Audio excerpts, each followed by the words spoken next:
right, I think we are live. Let's see. Yep, there we go. The sound is on. What's up, everybody? I'm Andrew. This is the Medellin Buzz live show / podcast. I'm going to be uploading all of the episodes to a podcast near you. It'll be on all the podcast avenues. I had it before and then I stopped, and we're returning to going on podcast because a lot of people have told me that they listen to these while they're driving, listen to it while they're at the gym. So there's no need to just be on YouTube. It could be on a podcast platform. So that's really cool. I love that. Hope everyone's having a great day. It is February 20th, 2026. It is 6:01 p.m. here in Medellin, Colombia. The sun is setting out the window over here. It was a beautiful day today. It did not rain. I heard through the internet that it's going to be rainier this year than most years because of some phenomenon happening where it brings more rain. I don't know why my light is flickering. Hold on.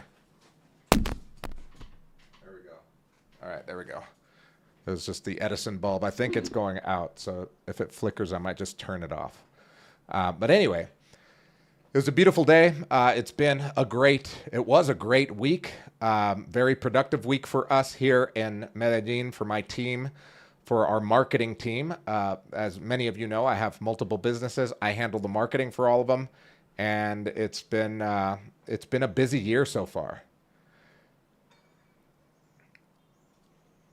Let me refresh the chat over here.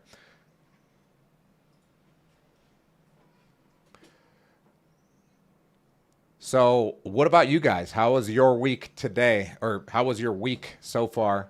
It is Friday. We're basically winding down. I know that on the East Coast, we're at the same time zone. West Coast, it is 3 hours behind. So you guys it is 3 o'clock over there. Let me reset my chat here. I want to say hi to some of you guys that are here already. I know it's early. Why isn't this on? Let me see. Edward, what's up, Edward? James, how's it going, James? Hope you're having a great day. Why isn't it loading on my screen here? Let me reload YouTube here. Yeah, so we've been doing a lot of videos for the Nomad Spanish Medellin YouTube channel. It's a brand new YouTube channel, starting it organically. And I wonder why it used the same thumbnail as the one before. But anyway, that's okay. Let me scoot this over here. On my screen, Daniel says, hey, Andrew from New Jersey, but here in Medellin. Then you're going to Santa Marta, then San Andres. Nice. Sounds like a great vacation. I left very cold New Jersey, he says. Yeah. Where can you get this shirt? There is a link in the description. If there isn't, I'll put it here. Let me see. There's a link to the t-shirts, by the way. I don't have it on there. I'm going to send it to you right now. I'll put it in the chat, and I'll put it in the description as well. For those of you watching the replay, you can get this shirt. It says Medellin Buzz. The buzz is small here, so that did that on purpose so people know that this is a Medellin shirt, not just a Medellin Buzz shirt. But you could go there. It's the Bonfire store. You could get your size. It's in the United States, so it will ship very, very fast. And all proceeds go to help Colombia for the English classes that we do for the kids in the poor neighborhood of Moravia every Saturday morning. So that's what I'll be doing tomorrow after swim class with the kid. I'll be going to Moravia for the Spanish classes to do some videos, some marketing, because we've got to do marketing for the charity. A lot of people think that setting up a charity is like, oh, you're just helping the community and people will donate. But literally having a charity is running a business. You have to have marketing, you have to have accounting, you have to have admin people, you've got to have obviously the people doing the work, and you have your clients, which are, you have two sets of clients. You've got the clients are the kids that you're helping, and then the other clients are the donors that are donating, and you've got to satisfy them in some way, shape, or form. So it was a learning curve for me. So anyway, today's topic, let's talk about it. We're talking about how Medellin made my life better. And for me, it made my life better because, well, I'm going to give you my story, but I'm going to give you my system as well. As a business owner, I believe that everything should be a system. If you don't have a system for something, then you don't actually have a business. You just own your own job.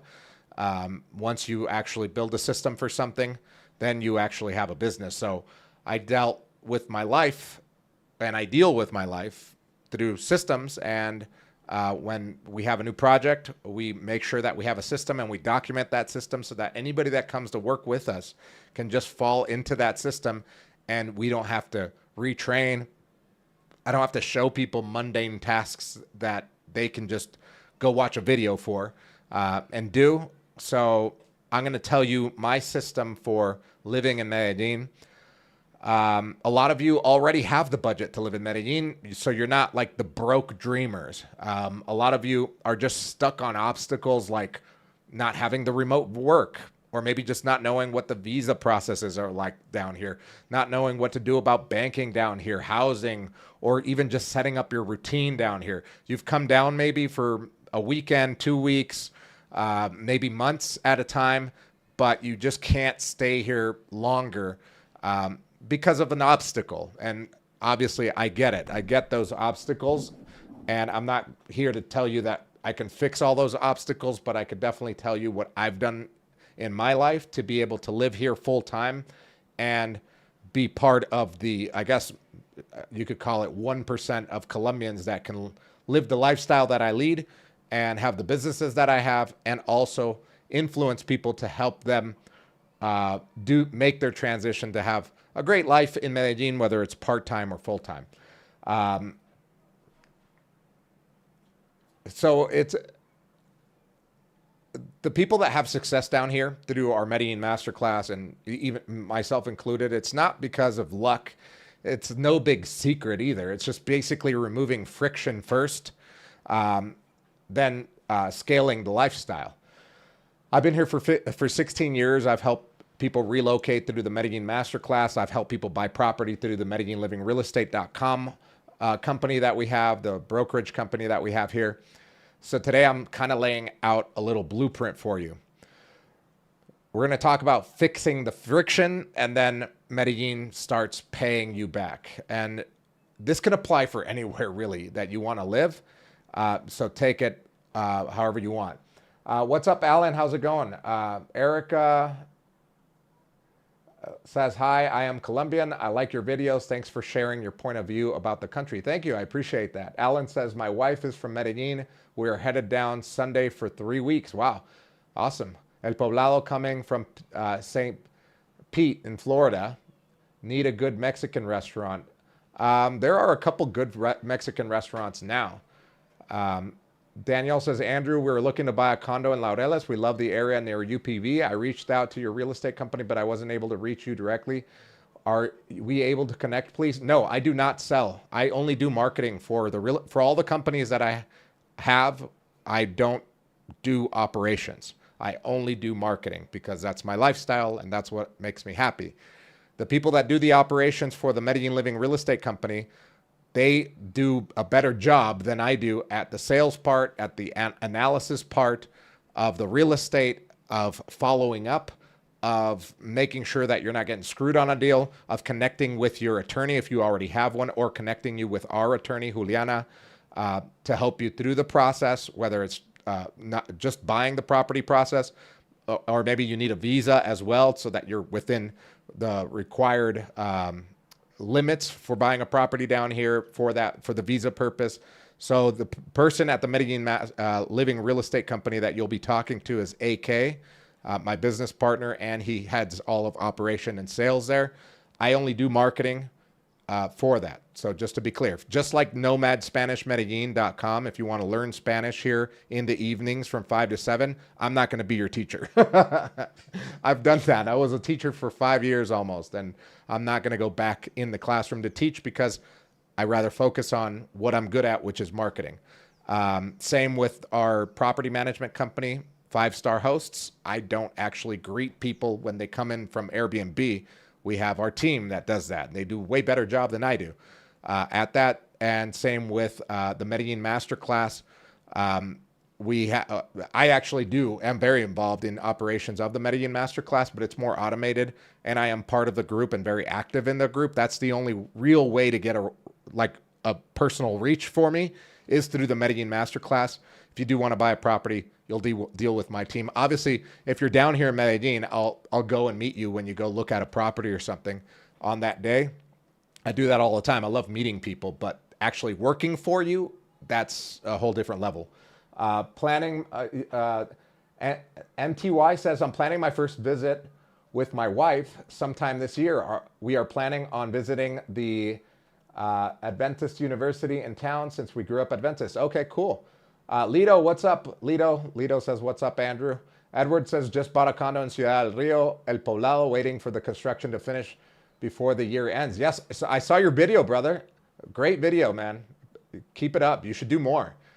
You have a knack for it. You definitely should do more. And I know exactly what project that is. So congrats on that. Can't wait to see it when it's built. Maybe you'll invite me to the housewarming party. NPS says, hello from Boise, Idaho. What's up, Boise, Idaho? Jay says, what's the requirement to work for 3 to 6 months in Colombia? You have to get a work visa. So you need to find a company that will sponsor you for that work visa. Yeah, that's a hard one to answer because I've never done that or have never helped anybody get a work visa down here.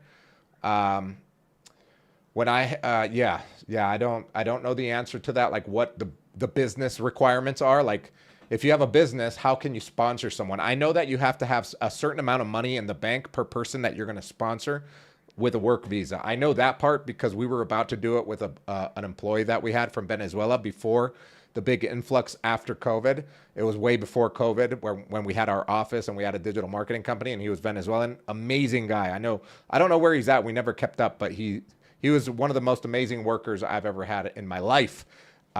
Way better than me. There's so many people that the reason why I have successful businesses is not because of me. It's because of the people that I work with. They're so much better at what they do than I could be at what they do.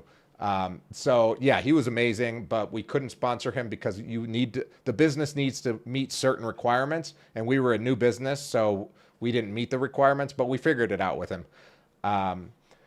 Daniel says, okay, thank you, Andrew. The real estate process requires that I open up some kind of account. Yes, you need to, you need to understand that you need to open up a brokerage account in order to transfer money into the country. If you're not ready to open up an account to transfer money into the country, then you're probably not ready to buy a property yet because you need more education. So we have a series of videos that you can watch where we educate you on the process of buying the property. And the very first step with us, this is how we filter out our leads, because there are so many tire kickers when we first started that what we ended up doing was just doing free real estate tours with people. And never sold a property like the first couple of months that we started the business a year and a half ago.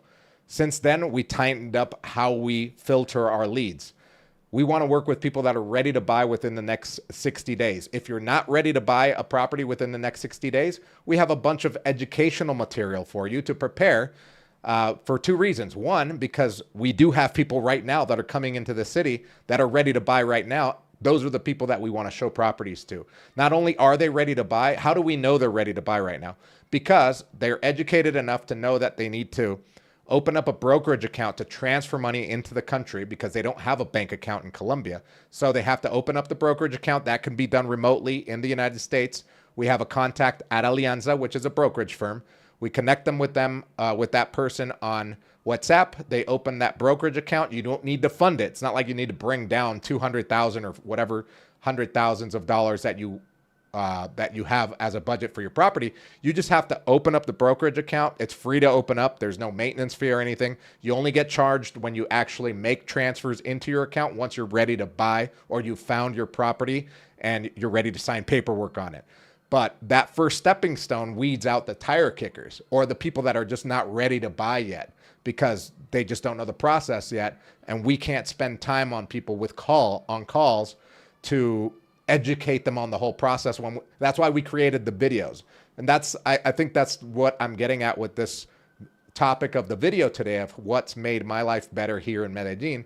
And one of the reasons that my life is so much better is because I've taken the entrepreneur approach of building a business through systems to building my own life and having a better life than what I had in the United States. Granted that when I lived in the United States, I only lived in the United States until I was 28 years old. And most people make most of their money later in life. They don't make their life before 28 years old, at least not back then. So anyway, the topic for today is the system that I've used. I'm going to tell you a little bit of my story. If you're new to the channel, you may not know my story and how I got to Colombia, but in 1985, my family immigrated illegally into the United States. We crossed the border at Tijuana illegally, and I was 4 years old. I grew up in the United States, knowing that I was illegal my whole life, always being in the process of getting legalized because we were doing it right with paperwork, etc., with a lawyer or multiple lawyers for many years. After 30 years, all of my family now are citizens, but from the get-go, my parents were taxpayers because they worked at jobs where they had to file taxes, or they voluntarily filed taxes every year because the attorneys would tell us that, you know, if you do this, it's going to look good for you in the future. And they were right. It just took longer than we thought. We thought it would take maybe 5-10 years or maybe less, but it took about 30 years for my parents to get legal, my sister to get legal, and my grandma and my aunts and uncles, everybody. The only person, so in 2010, we were still not all legal yet. In 2010, I ran into some legal trouble through traffic violations. I had speeding tickets. I was living in Newport Beach, California, working. I was working in Newport Beach, California. I was living in Huntington Beach, California, one of the more expensive areas to live in the world. So I was working as a 28-year-old. I've never had a salaried job in my whole life. I'm not a university graduate. I never had a regular job, like a salaried job. I've always worked on commission. I've always wanted to be an entrepreneur since I was a child. Well, first I wanted to be when I was real little, I wanted to be in the military. When I discovered basketball, I wanted to become a professional basketball player. When that didn't pan out, I realized that I loved business, and I've always tried to start little businesses, even when I was a kid. And so as an adult, I always got jobs with mentors, with people that were doing business, and I always worked on commission, never like salary based. So it was a hard thing to do. So I didn't have a ton of money saved up. So when I went to the judge because of these traffic violations, and I had rolled a stop sign, and I was driving on an expired license, it amounted to like $4,000 that I owed the city of Huntington Beach, I guess, or Newport Beach. Anyway, I went in front of the judge. I said, hey, what can I do about this? She said, well, do you have the money? I said, no. I asked if I could do a payment plan or maybe pick up trash on the side of the road, you know, Caltrans. And they're like, she could said, yeah, we have those programs. Or you could just go for a weekend. You go in on Friday afternoon after work to the local Huntington Beach jail, and then you're released on Sunday. And it's not like the county jail. You're not getting booked into county. It's just the local jail, which is kind of like a little Marriott or whatever. Not a Marriott, more like a Holiday Inn Express. But anyway, so I did that. I'm like, yeah, I'll do that standing on my head, and it clears all my debts. Yeah, perfect. Awesome. And I could go get my driver's license again? Yes, you can. Okay, great. Let's do that. I went in on a Friday night. Sunday came around. The deputy says, hey, you've got a call from ICE police. I didn't know what it was because it was 2010. No one knew what it was. It was something new. I realized that it was immigration police. They were asking for documentation, or he actually said, do you have a birth certificate? Because he couldn't believe that I was not an American, because we befriended all of them. It was just 4 of us guys in there for that weekend doing the weekend stint. And he couldn't fathom the fact that I wasn't from the United States because I got along so well with them. And there was a couple other guys that didn't even speak English that got released that day, which is very ironic. But anyway, ICE took me that weekend, turned into a month and a half of being transferred from federal prison to federal prison, from California, from LA, Northern California, to Arizona, to Texas, and finally to Louisiana, where I caught a plane, or they put me on a plane back with a bunch of other Colombians and dropped me off at Bogota. After a couple stops, we stopped at Mexico, El Salvador. It was like we stopped everywhere. I almost threw up as, you know, going up and down on the plane, because you're shackled the whole time. But anyway, I got dropped off at Bogota with no money, and nothing, just a suitcase full of clothes, and my dad sent his old laptop. So that's how I started. That was my trip to Medellin, to Colombia. I lived in Bogota for a while, and then I moved to Medellin. In Medellin, I became a Spanish teacher working for a regular, I was an independent contractor, not a salaried employee. It was an independent contractor, just being paid per hour. And as a side hustle, I started to freelance, doing digital marketing. I didn't know a lot about digital marketing, but I knew enough to be dangerous. So I started to cold call people using the Magic Jack, which is a voice over IP device where you could make calls to the United States. It still exists. I have it on my phone. I've been a client of theirs for 20 years. It's super cheap. It's like $70 or $80 for like 3 years or something like that. And you get a local phone number. As long as you've got internet, you'll get local phone calls. I got a 949 number here. But anyway, so I started to freelance. Slowly but surely, I started to gain clients, paying me $200 here, $300 there to fix their website, to make it look nicer using WordPress. Like, I would use templates. I learned stuff on the internet through free courses and trial and error. And I also learned how to do optimization for websites, for search engines. And I started getting these clients that would pay me monthly. I was making maybe $1,000, $1,500, including the salary that I was making as a teacher working full time. I was making between $1,000 to $1,500. A good month in 2013 would be like $1,500 a month. That was a good month for me. So that's how I started. Slowly but surely, I started to, and by the way, the big game changer, which I said I would mention, the big game changer was, I read The 4-Hour Work Week by Tim Ferriss. If you haven't read that book and you want to become an entrepreneur, or just automate your life, or just level up your life a little bit, The 4-Hour Work Week, although it was written more than 10 years ago, it's still applicable today. And he has multiple other books. Tim Ferriss is awesome. He changed my life. That book changed my life. So upon reading that book, I hired my first Filipino assistant, Evie, who I'm still friends with, and I still hire her every now and then for stuff, paying her $1 an hour. From the Philippines. I forget what city she's from, but anyway, I would task her with things to do. So as I would get a client, she would do some of the work and I would do some of the work. And then her brother or her husband, I forget who it was, I hired him on the team, and then we worked. And then slowly but surely, my clients got bigger. And then eventually I found my niche in the digital marketing world, which was the drug and alcohol rehab facility niche. I got hired through one of those freelancer websites. Back then it was called Odesk. Today it's called Upwork. I still am on Upwork. I'm as a freelancer, but I never accept any jobs offered to me there. I use it now to hire other freelancers to do work for me, which is crazy because before I would just be the worker. Now I am the person hiring. But anyway, I got hired by a company that does drug and alcohol rehab in Boise, Idaho. Somebody's here from Boise. That's crazy. And you might even know them. They're one of the bigger ones in Boise, Idaho. And that was $2,000 a month for one client. I was like, holy crap. And and I just worked my ass off with my business partner at the time, my team, which was a very small team.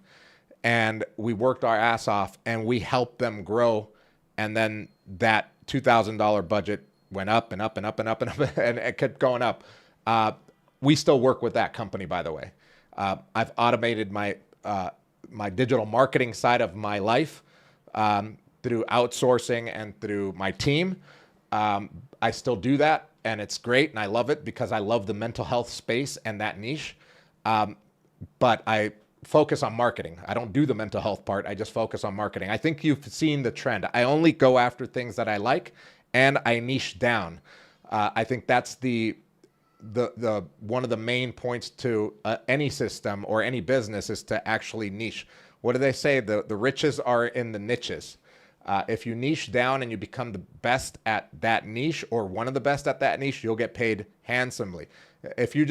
If I were just like an SEO guy and a digital marketing guy and I accepted any client, I would be competing with like giants in the digital marketing space. But at that point, at that time, there was only like one big company that did digital marketing for drug and alcohol rehab centers in the United States, which is still, they're called Dream. I forget the name. It's something Dream. Anyway, but now there's many others, and we were able to carve out our own niche there. And now I've niched down even more. I don't even do drug and alcohol rehab centers anymore. We only do mental health and teen mental health clinics, which is crazy. So it's crazy because I never thought I would be in that ever in my life, but that's the way life works. Sometimes you don't chase your dreams and passions. They kind of find you. And I hate to say it, but Alex Hermosi is right. If you chase your dreams and your passions, you may fall short. But if you chase the money, you're not going to fall short. You're at least going to make money. And that's what I did. But I actually did find a passion and a dream, I guess, with mental health, which is something that I enjoyed. So the reason why I'm sharing my story with you is because I know what it's like to be a newcomer to a country, and I've done it twice. I did it once as a kid, going into the United States and living there as an illegal immigrant, believing in my head that I was part of you, but I really wasn't. And I would get reminded every now and then, I would get, profiled by police a lot, getting stopped, because I did live in conservative part of the country, which is Orange County, California. On top of that, people would call me Spick sometimes, Beaner, to the point where I accepted the fact that I was Mexican. I grew up in Southern California with so many Mexicans that any person that wasn't Mexican, particularly white people, well, it's not even white people, it's all people that don't know anything other than the United States and only speak English. When they hear someone speak Spanish in Southern California, they assume it's a Mexican because they've been around and there's so many there. I accepted it. I'm like, yeah, I'm Mexican from Guadalajara. They're a little bit whiter down there and taller. So I learned that. And I was like, I accepted it. But so I know what it's like to be an outsider in a place. And now I did it, not now, but in 2010, I had to experience that again, coming to Colombia at 27 with, although I was born here, I never, I've never fully felt like I belonged here, and I still don't, because I still, I guess, resonate or not resonate. What is it called? I still empathize with the United States and the United States culture, and I still feel a part of that, even though I was never that. I just grew up there, and I'm not American. But people, when they see me here and they speak to me, and I speak in Spanish, even though I speak fluently and I have a little bit of a Paisa accent, they can tell that I'm not from here. And when I tell them, yeah, I was born here, they're like, what? You're American. I'm like, no, I was actually kicked out of America. I'm Colombian, full-blooded Colombian.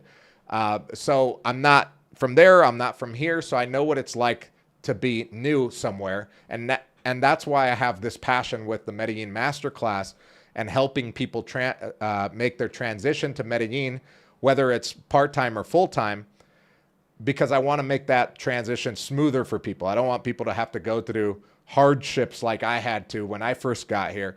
And the cool thing about most or everyone that comes to Medellin through the Medellin Masterclass, they've tackled one thing that I didn't have when I first got here, which is the first point. It's getting your finances in order.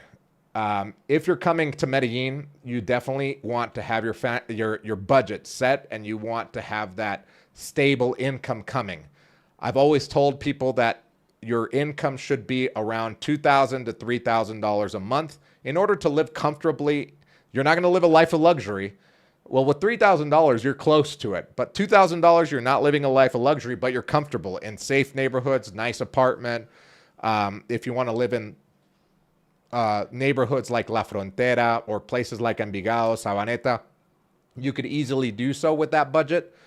But budget is not the solution at all. It's not the whole solution. You can have $10,000 budget, but if you don't speak Spanish, if you don't know anybody here, you're going to blow through that budget because you're going to be renting furnished apartments through Airbnb that are way overpriced. You're not going to be, if you have that type of budget, you're not going to be renting an apartment in the hood or in a lower income neighborhood because you have a lifestyle and a preference probably. I've seen it happen a lot where, they have a big budget, a monthly budget, but they're burning through cash because they didn't prepare. Just having the budget is not enough, but definitely a stepping stone, because when I got here, I didn't have that. I had to create it. I did have to live in the hood. I did have to roommate with people in lower income neighborhoods, including downtown. I lived in downtown for a year and a half, which is a lower income neighborhood. It's more dangerous, but to be honest, out of all of the 8 neighborhoods that I've lived in my 16 years, El Centro has been number 2 on my list as the most fun and the coolest place I've ever lived in the city. And I would live there again, but not with my kid. Now that I have a kid, I would not live there because it's not a place for kids. Although there are a lot of kids that live down there, families that live in downtown and near downtown, but I wouldn't want. It's just like, I've worked for 16 years to have what I have, and I think I want to provide, a safer place for my kid, and you know what I mean as a parent. Thank you so much, Ray Condor, for the $2 dono. Good to see you and Joel's project growing. Thank you so much. I appreciate you, brother. Thank you. Ray Condor has a fun channel. I watch your videos, by the way, brother. You do a good job with them. Keep it up, man. Daniel says, love Colombia. Colombians and their culture, very special. I married a Colombian. I'm sorry to hear that. No, I'm just kidding. I love Colombians, man. A lot of people say that like Latina women are crazy, but it's just that I think they're just more misunderstood than everything. But every girlfriend that I've ever had I've never dated a crazy Colombian. This is how systematic my life has been and how I attract people into my life. I've never had a girlfriend that was crazy or had jealousy streaks or that, threw tantrums in public or anything. And I've never had a woman, even if I had a Bible here, I'd put my hand on it. I've never had a woman that I dated seriously ask me for money or ask me for a cell phone or ask me for anything. On the contrary, I've had to give them stuff, and then they're like all guilty that I give it to them. But that's the type of person that I attract. I don't date downward much. I don't date women that come from like the ghetto or, it's like in the United States, most of you that live in a nice neighborhood, you're not going to go date someone that's in a trailer, in a rundown trailer park, right? It's the same thing here. A lot of guys get in trouble because they see a beautiful woman and they can't tell the difference between an estrato 1 and 2 and a 5 and a 6, right? They just see a beautiful woman and it's way different culture, so they think that all women dress like that. No, there's difference. I could tell just by the jeans she's wearing what neighborhood she comes from. And I hate to say it, but Colombia is a classist country. And that's another little hack that a lot of people don't know and fail at here is knowing the class systems here, or knowing the class system here and how to differentiate neighborhoods, people, etc. I'm not saying that lower income people are bad, but lower income people are more needier than higher income people. If you're dating a woman from a estrato 1 or 2, she's going to be more needy than and I'm talking about financially needy, because they're basically fighting for paying rent or getting their kids food to eat that day. It's a way different level of economics and poverty. So it's just one of the little hacks there that you should learn. Hey, what's up, Etienne? Thank you so much for the 10,000 peso dono. Hola, Andrew. Awesome story about resilience and self-determination. People like you are what makes the United States a strong country. Well, they're kicking us out, brother. Thank you. I appreciate that. That's just a joke. I do believe that I got that strength and resilience through the United States and through United States culture, because I do believe in the United States and I love the United States. I'm never resentful for them for ICE following orders and doing the job of what the Constitution states. Broke the law, you're there illegally, you got kicked out. That case closed, period. There's no rebuttal there. I totally get it. I feel sorry for the people that do get kicked out, because not all of them are as strong as I am. Not both physically, because maybe they're older, and mentally. I have gone through other hardships that were harder than actually getting kicked out of the United States. Getting kicked out was almost like a weight lifted off my shoulders, because I felt free here. I felt free. Man, when I finish my book, I am writing a book, and hopefully someone will make a movie someday. I have a really cool scene where I'm in Bogota. It's basically like my first week or two. It was like my second week in Bogota. I'm riding the Transmilenio up from the north, where I was living in the neighborhood of Suba, down to downtown, where I had my call center job that was paying me about like $4 an hour for a call center. It was like a third-party call center for a company in the United States for calling cards, or like prepaid phones that you got at Walmart back then. And I was doing customer service. It was horrible. I hated it, but I was happier than shit because I was free.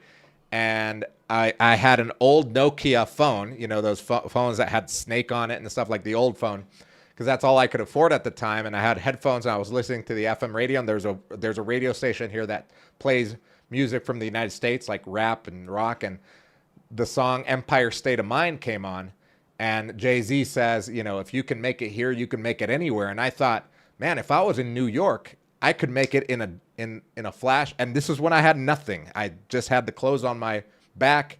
I had that little cell phone, and I had that job, and I was making $4 an hour. And I thought, man, if people can make it if he's saying that if you can make it in New York, you could make it anywhere, I'm going to prove that wrong.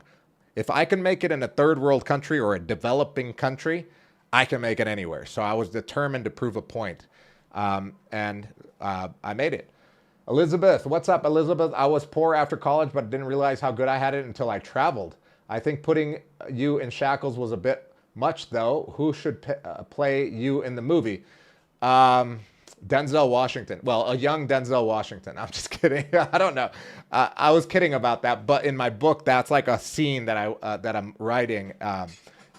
Really cool. Just like walking through downtown Bogota after working an 8-hour shift at that shitty job of answering phone calls to Americans, and they're like low-class Americans, because they're the ones that bought the prepaid phones in Walmart, right? And then they would call like, why am I out of minutes? Like with that accent, and you're like, oh shit.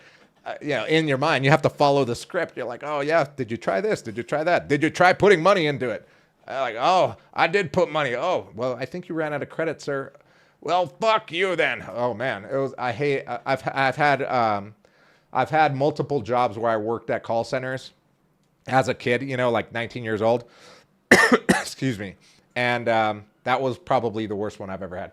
Jacob says, how long you drive without a license before they caught you? Literally, it was like 2 weeks. It was 2 weeks because it had expired and I hadn't renewed it. And yeah, it sucked. But there's a lot of cops in that area. Well, Orange County is a really good police state, I guess. There's a lot of police everywhere. Hey, bro, I love your videos. I'm here in Barranquilla. What are you doing tonight? Well, I'm in Medellin now. And what am I doing tonight? I am going to hang out with my baby and watch the Laker game. That's what I'll be doing tonight. And then once he falls asleep, I will play Fortnite until probably midnight. And then tomorrow morning, we do the swim classes with him. And then what are we doing after that? I know there's something else that I'm doing. Anyway, it'll come to me. Anyway, so the first thing to do, the first step to coming down to Medellin to remove friction, obviously, is having your finances in order, right? And if you do have your finances in order, the next thing that will remove friction down here is to learn the banking system in Colombia. The banking system in Colombia is not as efficient as the banking system in the United States. Getting a bank account in Colombia is harder than in the United States. In the United States, you could be a foreigner and with a passport, you can open up an LLC, open up a business account. You walk into a branch and you open an account. Here, that doesn't exist. Most banks, pretty much all banks, will ask you for a local ID to open up your account. You can't just do it on a passport. Some people have been able to open it up on a passport and having an RUT number or a root. It's basically the equivalent of a tax ID number or a social security number. So if you do go get that, there's a possibility of opening up a bank account, but you have to be here to do that. So there's that barrier or there's that friction. But once you know that and you're prepared for that, you can actually swallow it, right? You could chew it, right? Chew it and swallow it because it becomes less friction. It's not like a hard no. It's like, okay, I'm expecting to not be able to open up a bank account, so let's look at other options. For example, I have no affiliation with them, but I heard that they're really good. The Dollar app. It's called DOLAR. Not two L's. It's like dollar, but with one L app. If you open up a Dollar app, you can fund it. It's like one of those prepaid kind of cards where you fund it, hold the money in there, and then it acts as a bank card in Colombia. And it works really well here. You could even pay utility bills. You could pay internet bills with that card. Whereas with a foreign card, you wouldn't be able to do that here. I know because we have a property management company here where we manage the properties of the people that want to put them up on Airbnb that we sell properties to. And since most of them buy the property in order to get the the property or the real estate owner visa, they're not going to get that visa for another 2 or 3 months. In the meantime, they still have to pay utilities, get the internet set up, pay certain things. And what we've had to do is pay that for them and then charge them, and they reimbursed us later in a bill. But we found the Dollar app, and the Dollar app has been working pretty well with some of those clients. So check out the Dollar app. Let me know what you think of it if you do use it.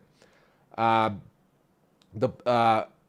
banking is a problem, but it's something that you can work around with things like the Dollar app or Wise, like transferring from your U.S. bank account to people's bank account here using Wise. Wise is my favorite. We use that all the time. And if you do have a business in the United States, you can apply for a Mercury bank account. Mercury Bank is just an online bank. There's no physical branches. It's an online bank.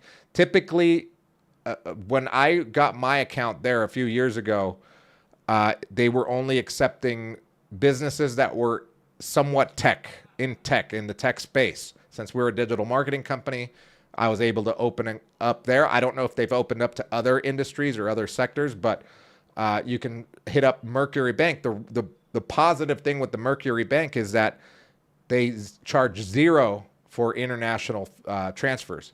So whenever I need to transfer money down here, using that bank account, and it's going to be a business expense, zero international wire transaction fees, and their exchange rate is pretty good. Well, the exchange rate depends on the bank that receives it, right? John says, how much money can you put into the Dollar app for reserves? I don't know, John. Good question. I'll find out. You can't open an account without a cedula, right? You can, Elizabeth. There have been some of the people in our masterclass have been able to open up a bank account with a branch that we found that does allow for you to just have your tax ID number here. And anybody can get a tax ID number here. All you got to do is go to the website and get your root. With that and your passport, some people have been able to open up a bank account, but most banks and most people have a hard time with that until they get a local ID, which is very frustrating. I understand, but you can remove that friction by understanding that it's going to be hard, first of all. And number two, maybe working around it through the Dollar app, using Wise. Maybe you're going to want to get your root at some point anyway here. If you're going to do any type of business down here, you're going to want to get that tax ID number. It doesn't mean that you're going to be a taxable person in Colombia. In order to become a taxable person, you have to be here over 183 days to be, what do they call it, a tax resident. So just by getting your root doesn't make you a tax resident. I've had that question asked before. That's why I'm saying this. Greetings, T-Mac. How you doing, man? Hope you're having a great day. Speaking of the Medellin Masterclass, there's T-Mac, one of our members, one of our founding members of the Medellin Masterclass. He lives here in Laureles. So yeah, understanding that banking is going to be hard will reduce your friction. Obviously, working with someone down here to help you get that along is even better. Working with a local that is, let's say, an assistant. There are a few. When people are in the Medellin Masterclass, we have assistants. They don't work for us. They work independently that we refer people to that can help you do all this stuff, obviously, that are bilingual, that will go to the bank with you, that will get stuff done with you, obviously for a fee. But if you do work with a local that knows the system, that maybe knows someone that at the bank, things can get done a lot easier than even if you don't have a local ID. Another thing to realize when coming down here is that there's going to be a lot of paperwork, and that's where an assistant or having proficiency in Spanish will help.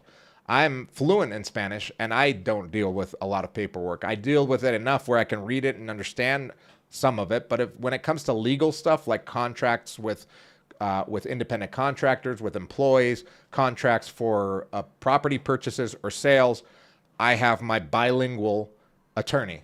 And that's the attorney that we always refer people to because she's amazing. But there are a lot of firms out here that will help you, that can help you with paperwork or legal stuff that are bilingual. So that's why the first point that I made is so important. If you have a $2,000 or $3,000 budget, you should have some savings in order to get some of this stuff done initially, like opening up a bank account with an assistant, having a lawyer work on your visa application that is bilingual if you don't speak Spanish. If you do speak Spanish proficiently, you can work with someone that speaks Spanish, and obviously they're going to charge less. Anywhere in the world where people that are bilingual will charge more because they know more. They know another language and they can explain it to you in your language. So expect to be charged more from someone that is bilingual, even if they are from here but they speak perfect English, like our attorney, our real estate agents, etc. Or, well, our real estate agents don't charge more. It's basically attorneys. Expect to be charged more than working with a local that speaks Spanish only. It's logical, but some people, it baffles me that some people would balk at that. If I were to go to Turkey and I don't speak their language and I wanted to buy a property, I would expect to pay a little bit more than a Turkish person buying a property there to my attorney that speaks fluent English, that can explain to me everything through the process. If I was Turkish, I would not use that person. I would just use like my cousin that's an attorney that would charge me a fraction of the cost. And that's what happens here. Or maybe not even use an attorney. I've sold a couple properties, or we've sold a couple properties where the Colombian side didn't even have an attorney. They've done so many of these deals that the guy didn't even need an attorney. He's like, oh yeah, I know what the contract is. I know what should be in it. I know the language, etc. So I don't need an attorney. So you don't need an attorney to do a real estate deal here. But if you're a foreigner or you don't know the system, even if you are Colombian, you should have someone reviewing your contract. So paperwork is a thing here. It's a big thing here. People love paperwork here, so make sure that you're prepared for that. Another thing is that same with logistics, like internet, deliveries, repairs, doctors, admin, all of that requires constant communication. The internet provider will have someone come to your apartment. They'll schedule a visit, and they'll give you a time frame from 12 o'clock to 6 p.m. on a given day. For example, today, we had the internet people coming to a new Airbnb that we acquired, and the owner of that Airbnb is living in the United States, so our property manager for that Airbnb had to be there at 12. They didn't know when that internet provider or the internet guy was going to come by, and I asked her, I'm like, why wouldn't you just wait? Just give them your phone number and have them call you. And they're like, because they won't wait for you. If you're not there, they leave, and then they'll cancel that ticket. And then you have to go through the whole process again and call the internet company, tell them what you want to do, schedule the visit, and then be there in order to not to miss it. And I'm like, really? And she's like, yeah, it's already happened to us. I'm like, this is a nightmare. This is why I have you. I'm so glad. I never want to do that. I never want to do that. That sounds like such a waste of time. I don't get it. I don't want to get it. I just would rather have someone do it for me. So just be prepared for that type of friction.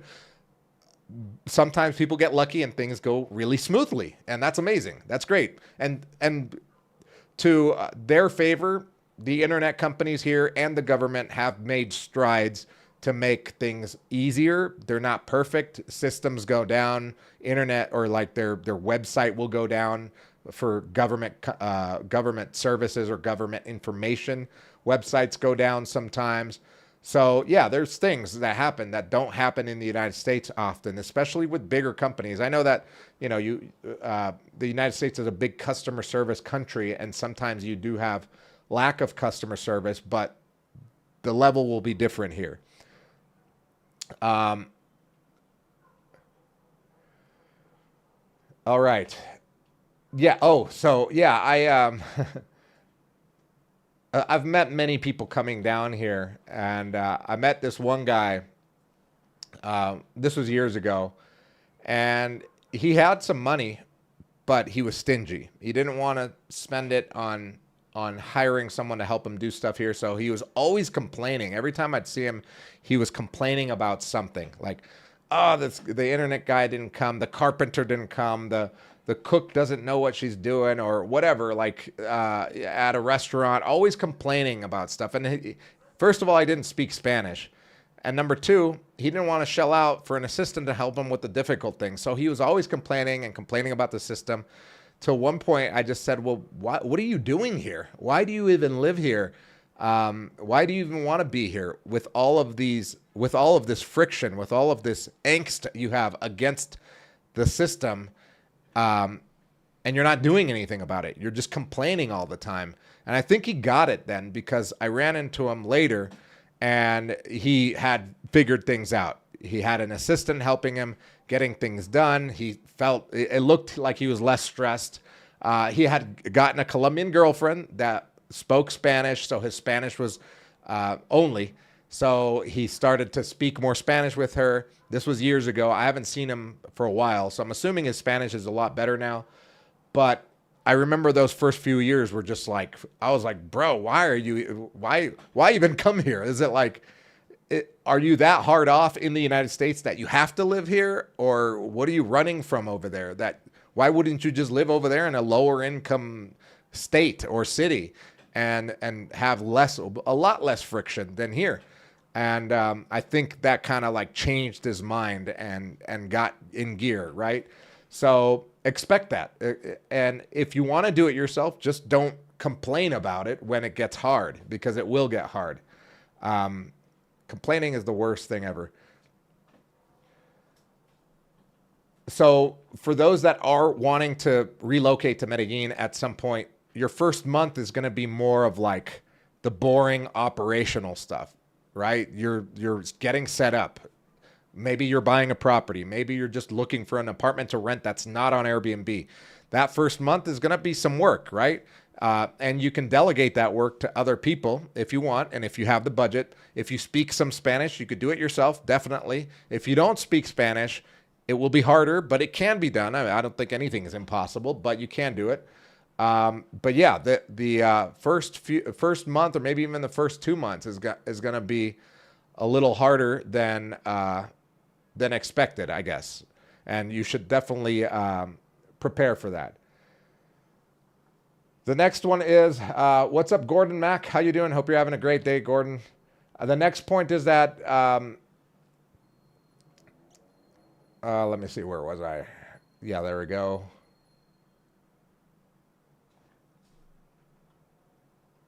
I lost my place here because I moved it.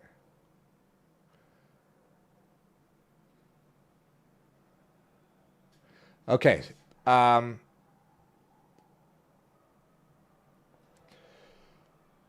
I'll touch on this later, but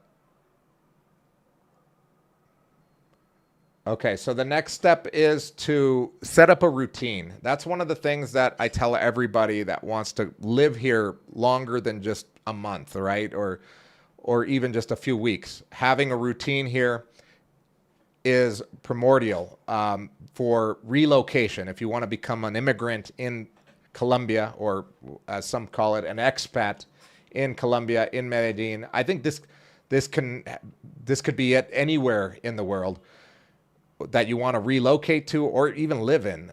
What I've done in my life is set up a routine that is fun for me, that is productive, meaningful, and lastly, that it actually creates an impact in society. So those are like the 4 core things that I do when creating my system for living, right? So creating a routine here is super important, because that's the way. Well, I'll go through this first. I've seen a lot of people come to Medellin and they want to live here for a month or two. And I would consider that like you're testing out the waters. And for that month or two, they're living the good life. They're living the party life. And they have no routine. Maybe they do have work and they have to do work, but every night they're going to the bar. Every night they're going to the club. Every day they're swiping Tinder and trying to get as many dates with local women as they can, or just going to the malls during the day to pick up women.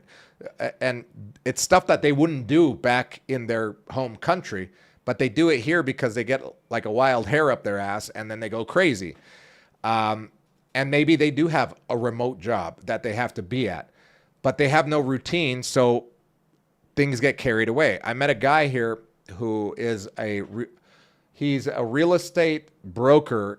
I believe it's in Nevada. Pretty successful real estate broker in Nevada.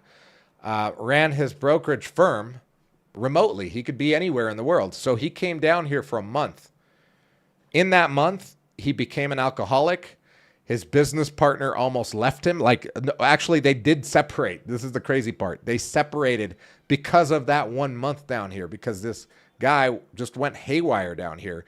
He just started drinking every day, partying every day, and having no routine for productivity, for a meaningful life, for an impact in society, and forming a community. So if you do want to move down here, I know that not everybody does that, but there are some people that do that go crazy down here and they fall off their wagon. Is it on the wagon or off the wagon when you're not drinking? Anyway, but I guess they fall off the wagon. Yeah, I think it's falling off the wagon. They fall off their wagon and they start partying, drinking, girls, doing crazy stuff that they wouldn't do regularly in their own country. I think that if you want to have success anywhere that you live, you should have some sort of routine that meets those special things, right? Like having meaning in life, or having some sort of, passion or meaning for your life, having a sense of community, right? And if you have a routine, you will build that, right? And that for me has been super important. I'll give you my story, I guess, and my routine.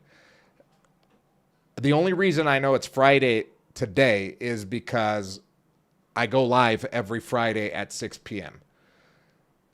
I think I've shown how dedicated and how much of a system, or how much of a system I use for business, by showing you how dedicated and how disciplined I am when it comes to making content. And that's just one aspect of my life. Making content is just one aspect of my life. It's not my whole life, but I do it every day.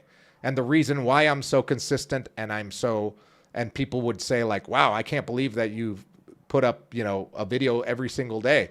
I put up 3 videos every single day, by the way, because I also do Instagram, TikTok, Facebook, and a YouTube long form video pretty much every single day. The long form video, it's at every other day, because every single day the reason I could do every single day long form video, but the reason I don't do it is because I want to give that video that I just uploaded room to breathe and grow on its own.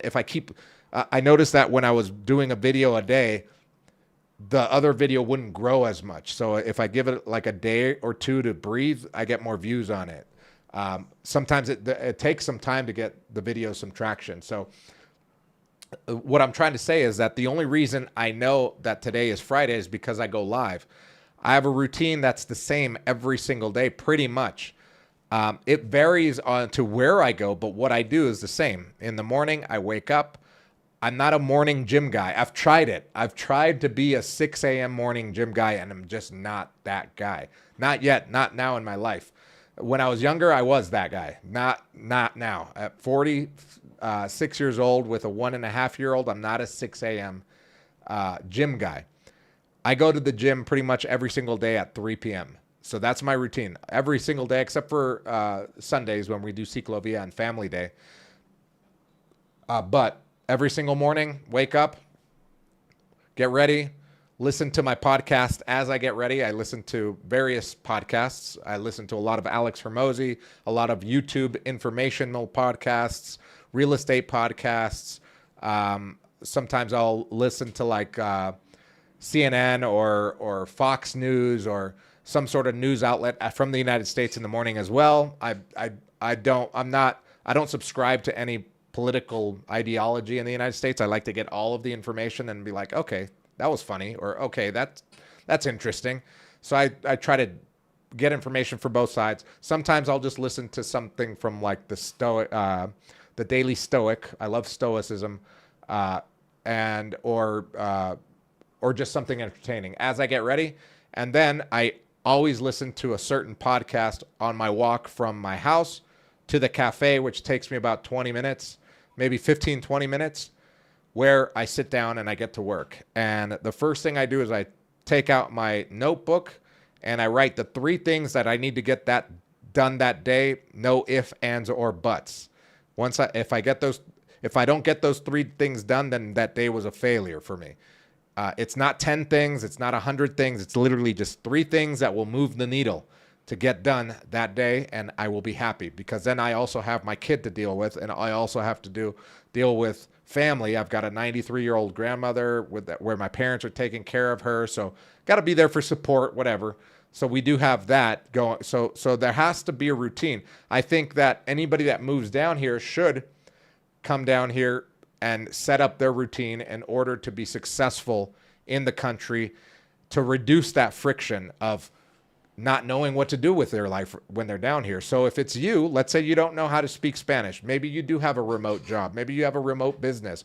Or maybe you're just down here for a month on vacation. Even if you are on vacation, I think you should have some sort of routine where you plan out some part of your day. I do believe in spontaneity. Or spontaneity. Anyway, I do believe in that, in being spontaneous, but I think the core to having a successful life, for me, defining success, is having some sort of system in place where you can deviate from it, but at least you know, okay, this is what I need to get done today, and this is what would make, when I go to bed, or let's say if I were to die today and I got these 3 things done, I would feel happy with the end of my life. That's the way I look at it, and that's the way I lead my life. So I think if you're coming down here, if you don't speak Spanish, why not join a Spanish school, even if it's just 2 hours a day, or a Spanish tutor, or salsa dancing lessons. I've tried salsa lessons. I know how to dance some salsa, like the basic steps, but I'm not a dancer. I don't go out dancing a lot. It was fun. It was a fun way to meet women and stuff, but then they want to go out dancing. That's what I found out. I was like, wait, why am I meeting girls that like to dance when I don't really want to go out dancing all the time? So I changed that. But the point is that you can get into a routine where you have set things fixed in your life so that you are interacting with the community and you are making friends, not only foreign friends, but local friends. I think that's a very important part to hear. Another thing is, which is very important to me, is your sleep schedule. If you're down here and you don't have a routine, your sleep schedule can get screwed up, and then your mood gets screwed up, your productivity gets screwed up, and you go kind of haywire. And I hate feeling that way. I hate feeling unproductive and unmotivated and tired. I think that's the worst thing to feel. Having a fitness routine, even if, for example, I gained some weight. This was like 2 years ago. I was at like 210 or 215 pounds My ideal weight is about 96 pounds. That's where I'm at right now. But I was at like 215. I was pretty heavy. I think I might have been at like 220, to be honest. I don't remember, but I remember that I was overweight, and and if you look at like my first videos from like a year and a half ago, I was still overweight. And my whole life I've played basketball. I've been pretty good shape my whole life, but I was out of shape, and I'm like, man, I was holding off going to the gym again because of the pain. It was going to be painful. I know what it's like to go to the gym and not having gone to the gym for a while. Your body's going to be sore. You're not motivated to go because everything is like a whole new learning curve, like for your body and for your muscles. And I'm like, oh man, okay. So what I did was I started by just walking. I would get to the gym and I would walk for 25 minutes on the treadmill while listening or watching a podcast or something. And slowly but surely, I've made it a habit of going to the gym. I had to find my time. I tried to be the 6 a.m. guy, didn't work. I tried to go at night, didn't work because it was too crowded. Then I found out that I couldn't go during the day because I wanted to be productive during the day because that's my time to work. And I love working during the day at cafes or co-working spots. So I'm like, I don't want to go to the gym during that time. So I'm like, okay, I could finish all my work by 3 o'clock and get to the gym or be in the gym by 3 o'clock. And I did it. And there's nobody in the gym. It was perfect. And that's been my routine for the last year and a half, and I love it. And I feel like I've gotten in way better shape than I was, obviously, back then. I feel great when I go to the pool with the kid and I see all the other dads. I'm like, whoa, you start walking, my friend. Walking is one of the, a hack that I found through a guy named Ethier. His name is, he's got a YouTube channel called Jason Ethier. I believe his last name is Ethier. Anyway. Best way to burn calories, walking for 20 minutes a day to start. And then you could start your fitness routine. But getting a routine like that going, it doesn't have to be in the gym. You could walk outside of the gym, explore the city for an hour. So that's step 3 is having some sort of routine in your life. And step 4, the final step, is it the final step? No, that's not the final step. The final step is 5. Step 4 is getting rid of the toxic traits. And what I did, what I stopped. This is what I stopped doing. I stopped, when I first got here, I got frustrated quickly because of the inefficiency of Colombia and Medellin, as opposed to the efficiency of Southern California, where I grew up my whole life. It felt like I had been put into a time machine where everything was just 10 years older or maybe even 20 years older than what it was back in 2010. So I was frustrated. And it got into my head and I started complaining. I would complain to people. I would complain to the people I would talk to on the phone back in the US, like, oh man, Colombia's backwards, man. It's fun, but it's backwards. And it was stressful. And once I stopped doing that and I embraced Colombia for what it was and just focused on the positive things and accepted the things that I could not change, my life got better. And obviously, as my income changed and I could pay people to do the hard things, when I first got here, I had to go do my own health insurance and wait for 4 hours to get affiliated at Sura in the line. That's no joke. That's what it took. I don't know what it takes now because I've never done it.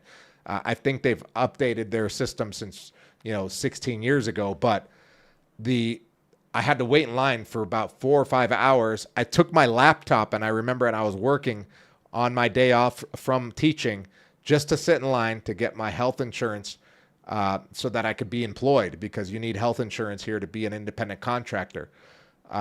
So once I accepted that and I used it and I prepared, like taking my laptop and actually getting work done while waiting in line for 4 hours, it became less stressful. I stopped trying to do everything myself. Once I started to make some money, I started to hire people here to do stuff for me. To this day, I have a personal assistant that helps me do stuff. I need a nanny in the my personal assistant. I need the cleaning lady to come on Tuesday instead of Wednesday. Personal assistant does that. I need something done at the bank. Personal assistant. I'm I was going to say fortunate. I'm not fortunate because I've worked my fucking ass off for this. I've built a business and I've built an income enough to have that. And I sustain it by having a system in my life, not only in business, but also in the way that I live in order to maintain that lifestyle. I also stopped hanging out with the wrong people. When I first got here, I just wanted to make friends with people, and I made friends with some of the weirdest people. I think Medellin attracts a lot of weirdos from the United States, from Canada, from Australia, from everywhere in the world, because it is a cheaper country. So anybody that has over $2,000, $3,000, you're part of the 20% of Colombians that make that amount of money. Not everybody here makes that. It's a very small percentage. It's about 20% of Colombians that make over, $3,000 a month. So so anybody from any country that's making around that comes down here and feels like a king, and a lot of them are weirdos, and I made friends with a lot of weirdos, or I hung out with a lot of weirdos, because remember, when I first got here, I was young and I was partying a lot, and I started I was hanging out with the wrong crowds. I wasn't growing as a person. I was just partying, going out drinking, wasting time, didn't feel productive, wasn't growing as a freelancer or not even a business back then. So I stopped that and I cut it out. Once I read the 4-Hour Work Week and I started reading other self-help books and following other mentors online, I started to realize that, you are the people you hang out with. So I started to look for people that I wanted to be like, and entrepreneurs. I found the Medellin Entrepreneur Society, started hanging out with people that were either entrepreneurs or were like me, that wanted to be something better than they were at the time. And that changed my life, because that's where I met my first business partner. We started the digital marketing company, and then the rest is history. Another thing that I did to change was I speak Spanish, but when I got here, my Spanish was basically like Mexican Spanish. It was broken. I understood it fluently, but I didn't understand Colombian Spanish. But what I did was I got a Colombian tutor. Granted that she was hot, and that was definitely a selling point. But after a while, once she couldn't teach me anymore, I got another one, and it was a guy. And I learned so much from them too, as a native Spanish speaker, about the Paisa language and their. And I was talking to my brother today, actually, as we were having lunch. If you don't follow me on Facebook or Instagram, you should. It's just Andrew Messia, because I post every day. Right now, I'm doing 100 videos in 100 days. Every single day, I post a video on those of what I'm doing and why I love Colombia. And today, we were at a Pacific Coast restaurant, like a restaurant from people from the Pacific Coast. And we were talking, and I was like, man, it would be awesome if someone could just teach you all of the slang, like Colombian slang. Like if someone could just teach you that. I don't need like a full course on Spanish. I took that, like advanced Spanish. I know grammar now, and I know all the conjugations, subjunctive, etc. I didn't know that before. I just knew how to speak the language. Now I took classes years ago with these tutors to learn that.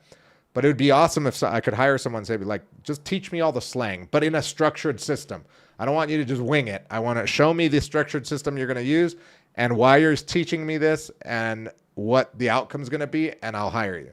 I think that would be amazing. What's up, Chris? What's up, Chris? How you doing? Hope you're having a good day. Is there a safe beach that you would recommend to buy a beach house? There's a lot. I mean, you could look up Santa Marta. I love Santa Marta. If I were to buy a beach house, it would probably be somewhere in Santa Marta. If I had millions of dollars, I'd buy it near Palomino. I'd buy land there, build something there. I would love to live out there. Obviously, you might have to build infrastructure out there as well, but but there is some infrastructure near Palomino. Look up Palomino if you are a multimillionaire. But if you're not and you want to buy something cheap, then I don't know if there's anything safe for cheap here. Yeah, I don't know. You'd have to do some research. Let me know if you do find something cheap on the beach. Chris says, reminds me of my 4-hour visit to Claro for a simple prepay. Oh my God, yes. Yeah. I always prepared for those type of things. I don't ever want to go to any of those. That's why I give power attorney to my assistant to do that kind of stuff.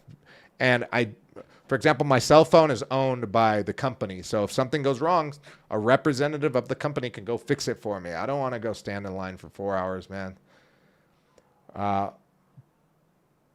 Elizabeth says, I walked in my work's parking lot at my bank just in circles.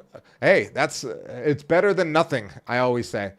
I like to be outside too. Like I was thinking of getting like a standing desk with a little treadmill here, but I'm like, why would I do that? I'm not even home. I don't even work from home. The only time I'm here is when I'm doing this or editing a video in the afternoon after the gym or playing Fortnite at night here. That's literally the only time that I'm here in the office. I'm always outside. So instead of using my car now, I haven't used my car in like months now. I walk everywhere and I love it. It keeps me in shape and I get to know the city. I get to know all my neighbors, all the store owners. It's great. I love it. Ronald, what's up, Ronald? I just started following you on Instagram. Hey, Ronald, thank you so much. Yeah, so you saw the restaurant I went to. It's so good. The food there, man, the tuna was so darn good. I'm probably going to go back there tomorrow. They said that they have one in Provenza, so I might walk to Provenza tomorrow to go eat there. I know I have something to do in the afternoon, though, but I forget what it is. I don't know. It'll come to me. But maybe I'll take the baby there. It would be great. John, thanks a lot. No problem, John. Time Machine says, that's very interesting that even you as a native Spanish speaker had to take language lessons when you came here. Yeah, well, I'm a native Spanish speaker, but I wasn't like a native Colombian Spanish speaker because the Colombian Spanish that I learned at home was from 30, 40 years ago when my parents were there. Remember, I was in the United States for 26 years. So there was a lot of like slang, like for example, chimba. My parents didn't even know what chimba was. For them, it was rude to say bacano back when they were living in Colombia. So like all these new words that had came up and slang and colloquialisms, I didn't know. And on top of that, I didn't know what the subjunctive form was because in English, we don't use subjunctive very much. So I wanted to learn that. I pride myself in having become somewhat of an in-depth when I do stuff. I get obsessed with it. My way of coping with things is to get buried in work. Even when I was a kid, my outlet was basketball. I would literally play basketball by myself, shoot for 5 to 8 hours on weekend days just to get out of my head and whatever was going through it. Literally, that's what I did. And as an adult, I bury myself in being an in-depth with things. So like, for example, the reason why I'm pretty good at YouTube now, I could say, is because I've become obsessed with it. I literally wake up, I live it, I breathe it, I do every single day. I learn something new about it. I get new equipment. Yeah, it's just crazy. It's but the point is that when you're down here, yeah, you can have a honeymoon phase. I think everybody does. You know, the party phase, the having fun phase, but don't make it your life. Have a routine, set a schedule, do things where you have to be there. For me, I have to be every morning on Saturday now with the baby for swim classes. So guess what? Friday night is not a party night. It's not a hanging out with friends night. It's not drinking beers with friends. It's literally just hanging out with the baby. I'll watch the basketball game here, and I'll wake up early tomorrow to go take him to swim classes. Sunday morning, every morning, we do ciclovia, which is where they close down Avenida Poblado. We walk over there. We walk with the family, with the baby. We get breakfast. This Sunday, we're actually shooting content before that, so we're going to wake up early. So again, Saturday night's not a party night. It's a routine, but it's a fun routine. It's stuff that I like and enjoy doing. And every now and then, I'll go drink with the guys and watch basketball. I mean, I love sports, so I'll go watch a Laker game or something. Maybe because I'm fortunate. I keep using that word fortunate.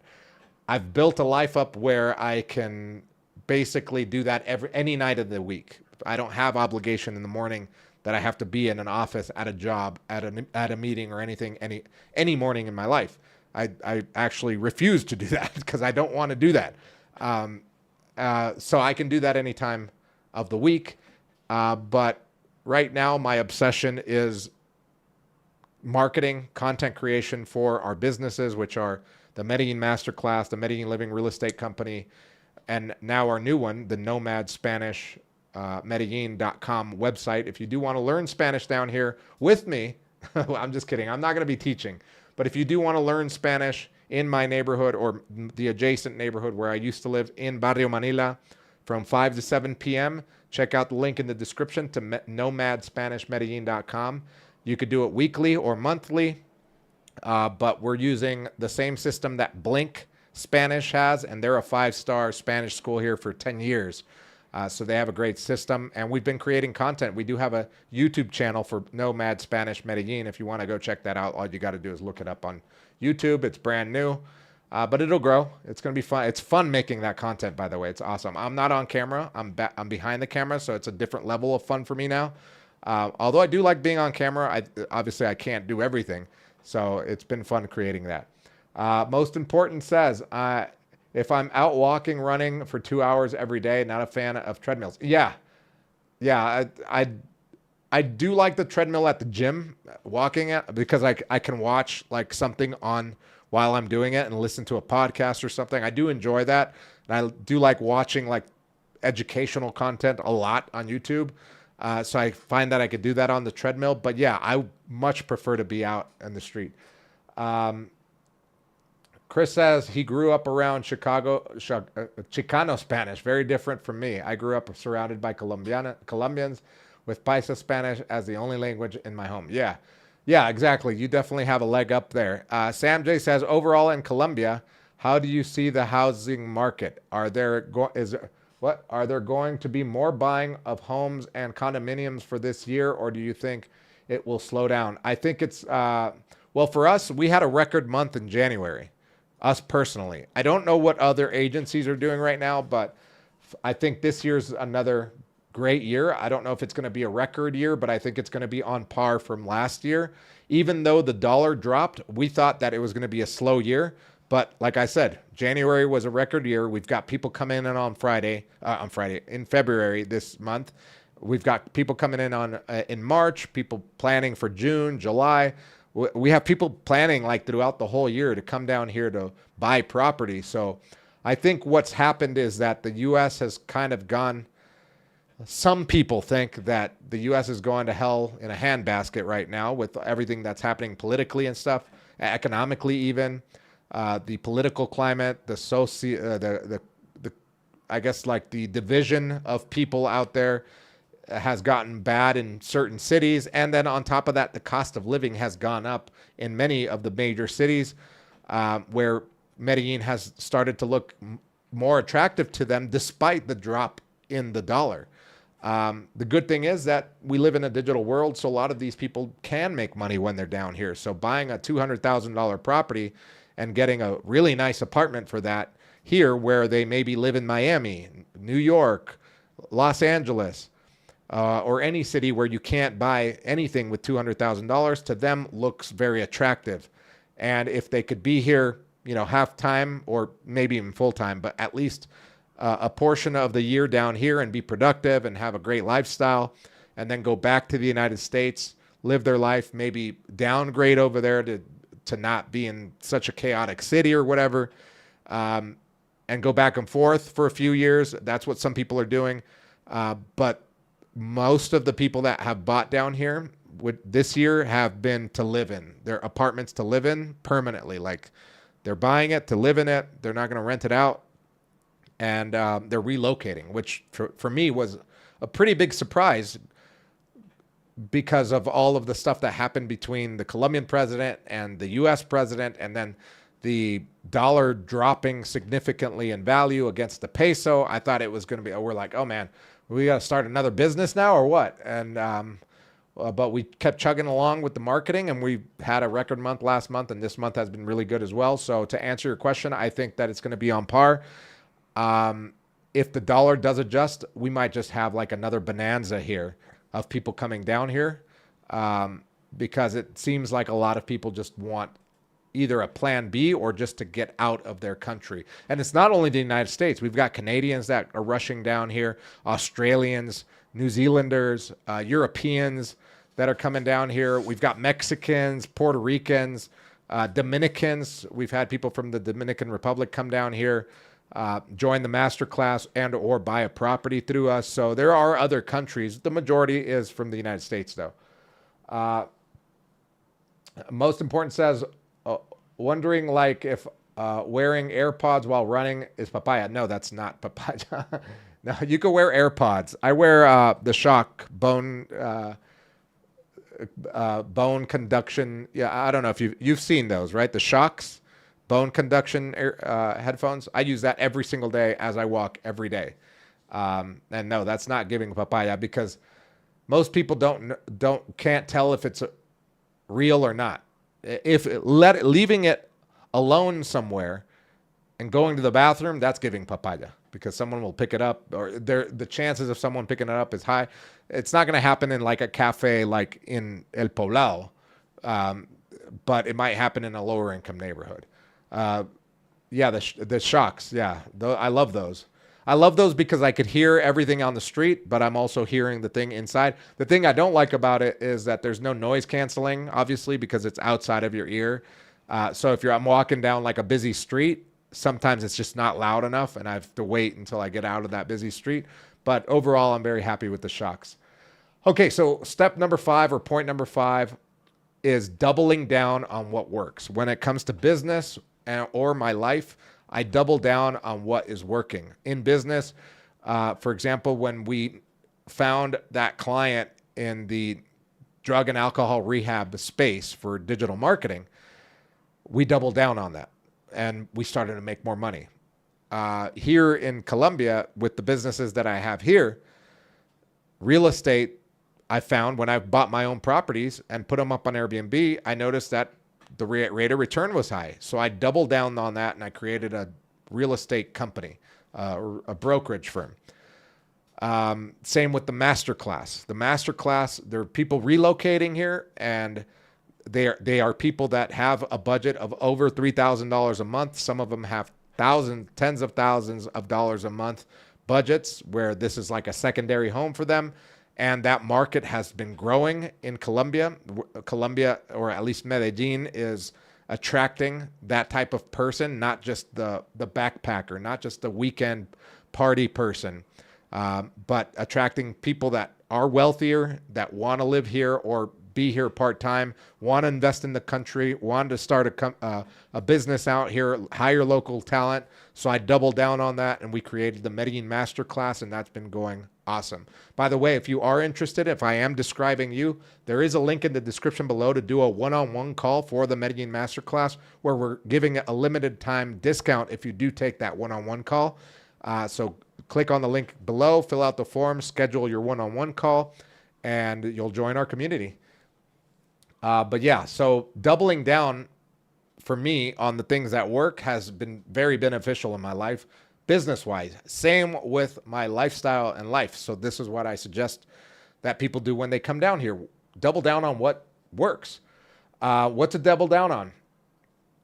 Double down on a structured system that you create.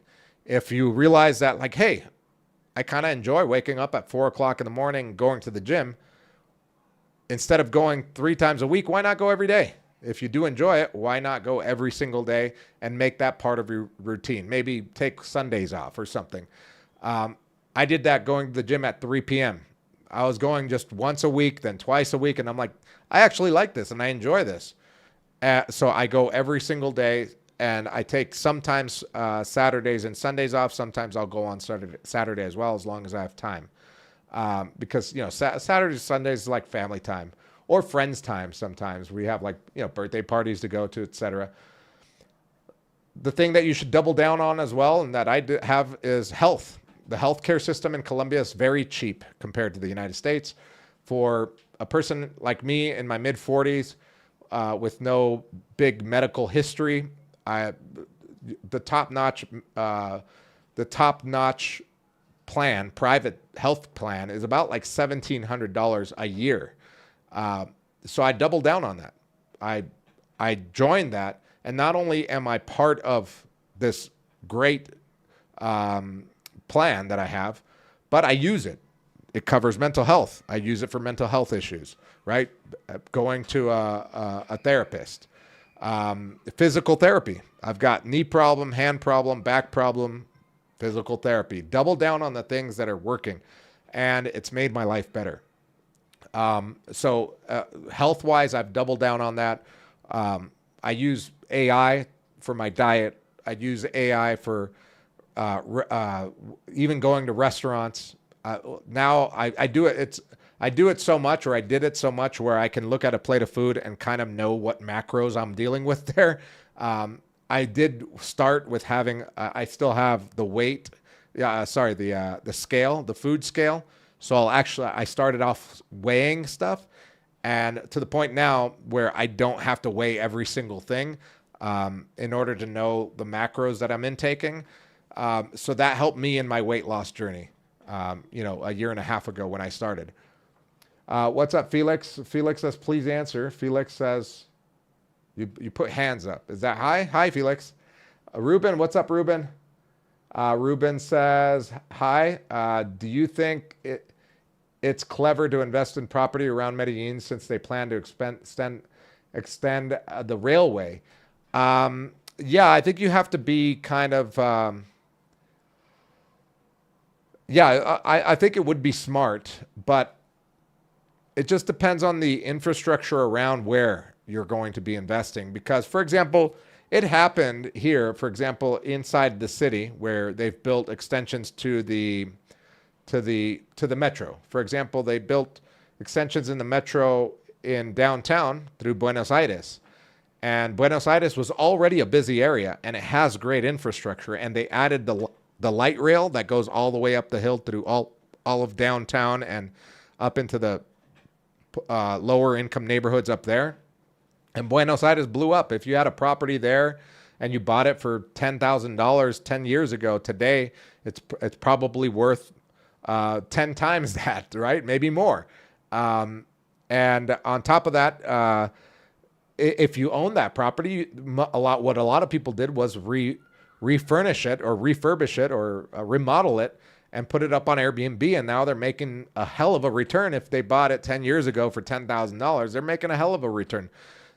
Would they have known that? Maybe, because they had been planning that, 10 years ago to build that railway. So yeah, it could be a good thing, but I think you've got to discover the areas where that railroad is going through, because some of them are smaller towns, and I don't know what the infrastructure is there, or how dangerous they are, right? Because small towns can be dangerous sometimes, because they are on the outskirts of the city. Most small towns are way safer than the city, Medellin, but it's basically because it's per capita thing. You've got less people to rob there, so there's less opportunity for crime, right?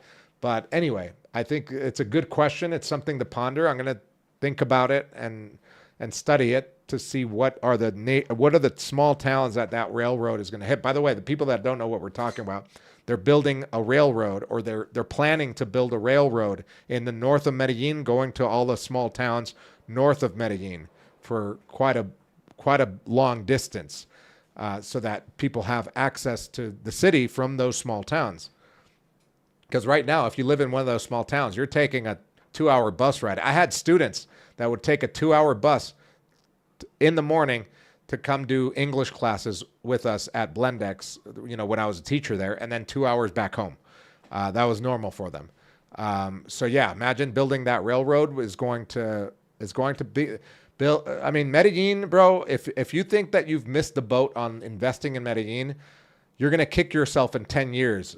And you still will not have missed the boat in 10 years. I think you'll have missed the boat maybe in 20 to 30 years when real money comes in here. And that's if Medellin attracts that. I'm talking about like Saudi money, like oil money coming in here to build giant resorts, to build amenities and stuff like that. Once you see that, you're like, okay, maybe I've missed the boat and I'm priced out now. But right now, Medellin is just on the come up.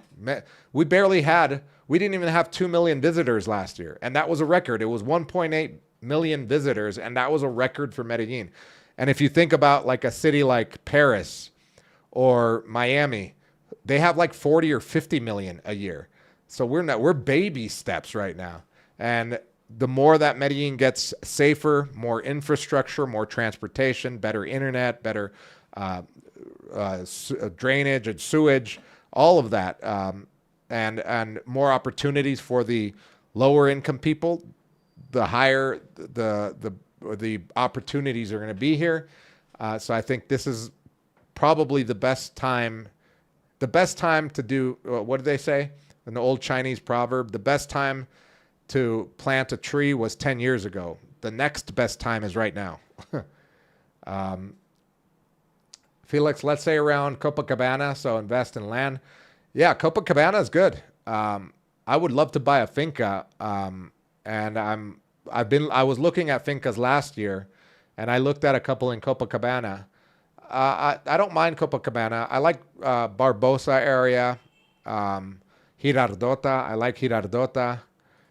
So yeah, I mean, regardless, I think it would be a good investment. But again, I think I'd have to do more research on that.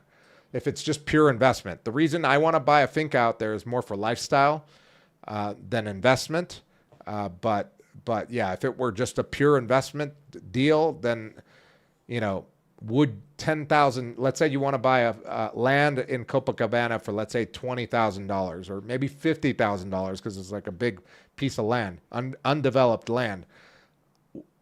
Would that same $50,000 be better invested in the stock market where you make 10% a year and roll it over and let it compound for 10 years as opposed to buying land for $50,000, wait for the railroad to be built so that maybe you can double or triple your money in the next 5 years?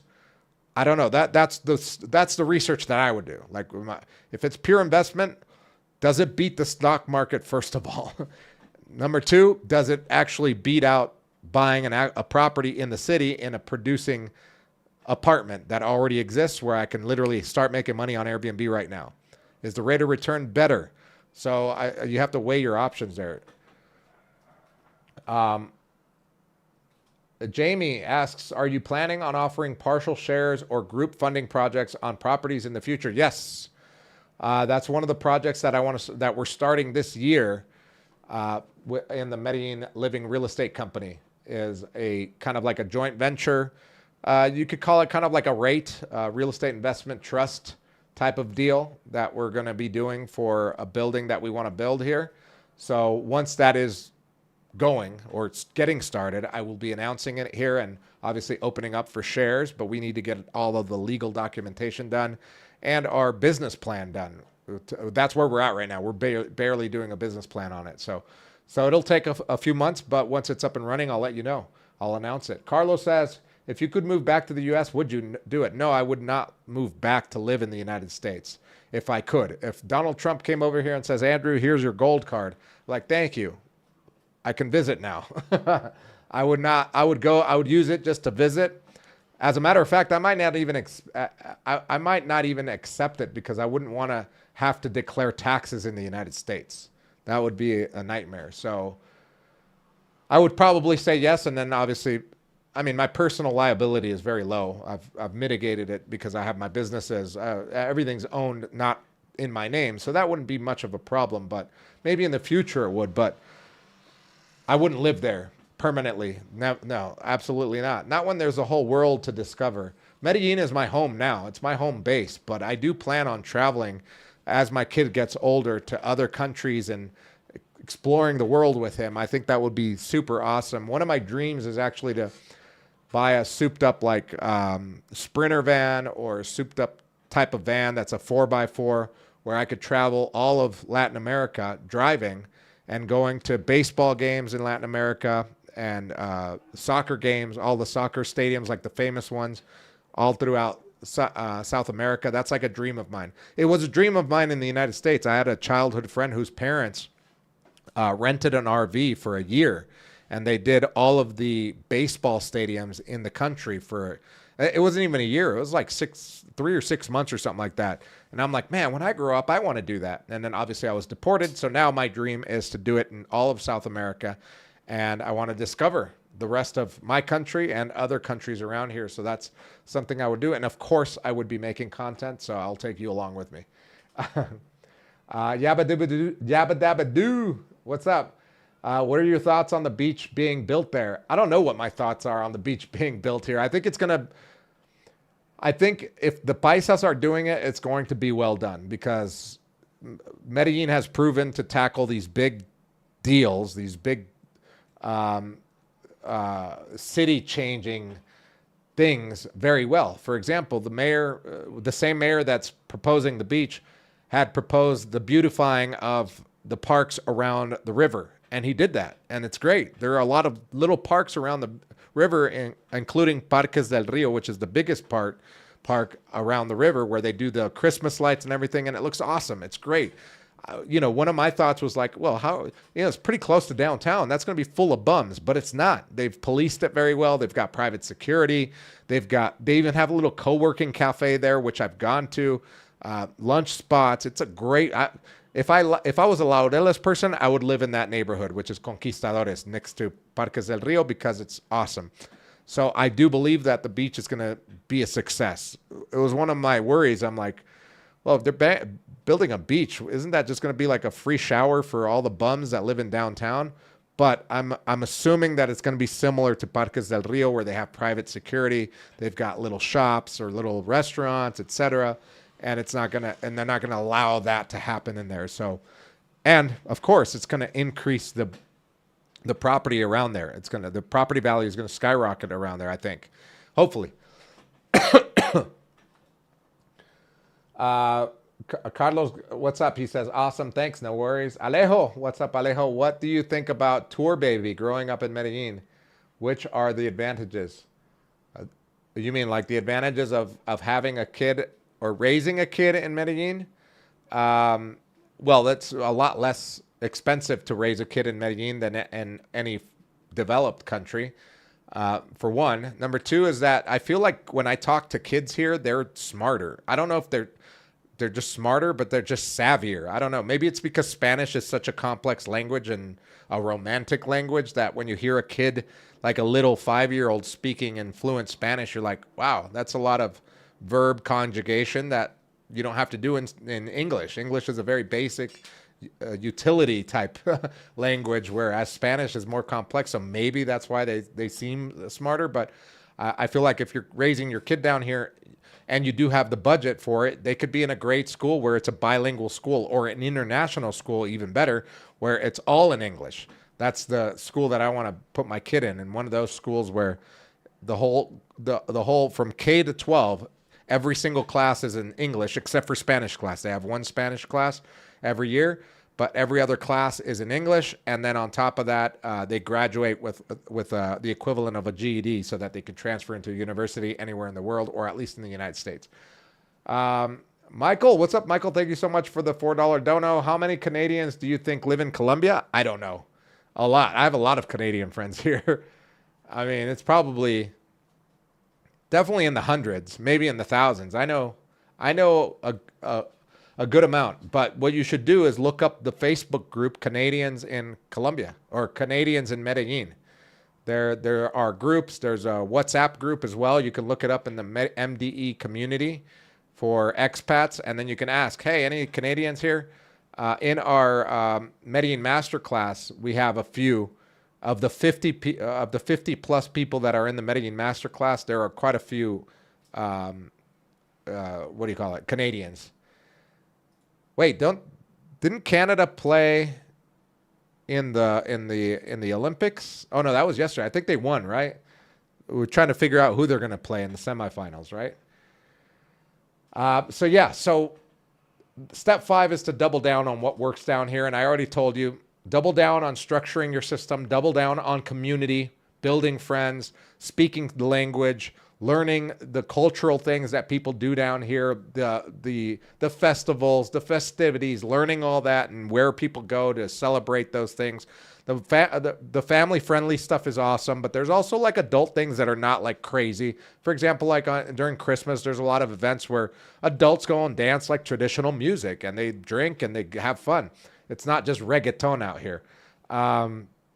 Double down on your health. Double down on long-term thinking, like we were talking about, like investment in the country, hiring people here, like how you could do that if you want to form a business, an entity, what the advantages are, etc.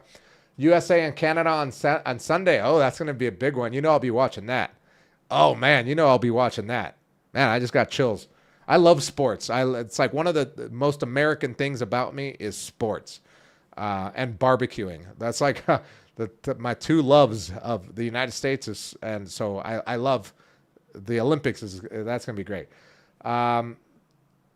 And double down on living in a setup that supports calm, or at least supports what makes you happy.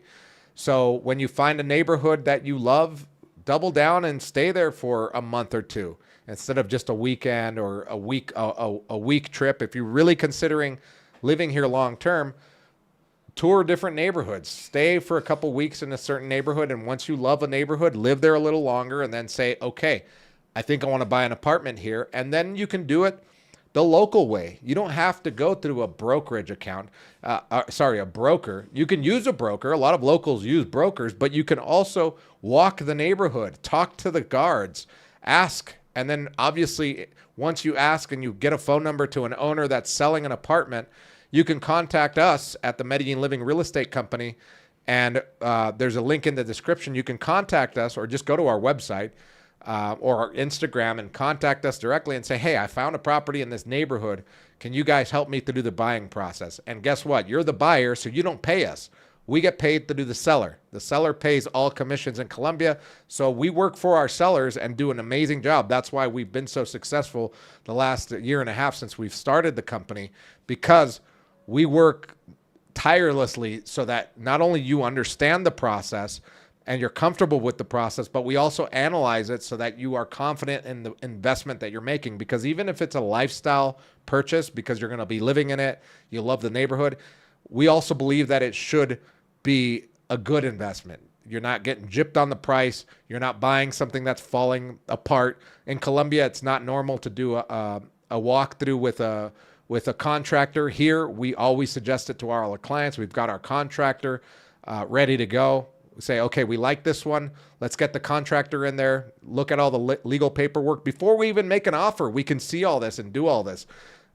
Colombians don't operate that way, but we operate that way as Americans. I mean, I would never buy a property without looking if there's any liens on the property, if there's any back taxes, if they owe any admin costs, if there's any wear and tear stuff, or if there's mold. I want someone to do a walkthrough, give me a proper, report on, or inspection. That's what it's called. That on the tip of my tongue. Do an actual inspection, give me the report, tell me what's wrong with it, and then I can assess whether I want to buy it or not, if it's a good deal. That's what we do. That's why we've been so successful and we've been able to help people. It's at 8 a.m. on Sunday. Dang it. But I will be up at that time because the baby wakes up at like 7, so I'll have it on.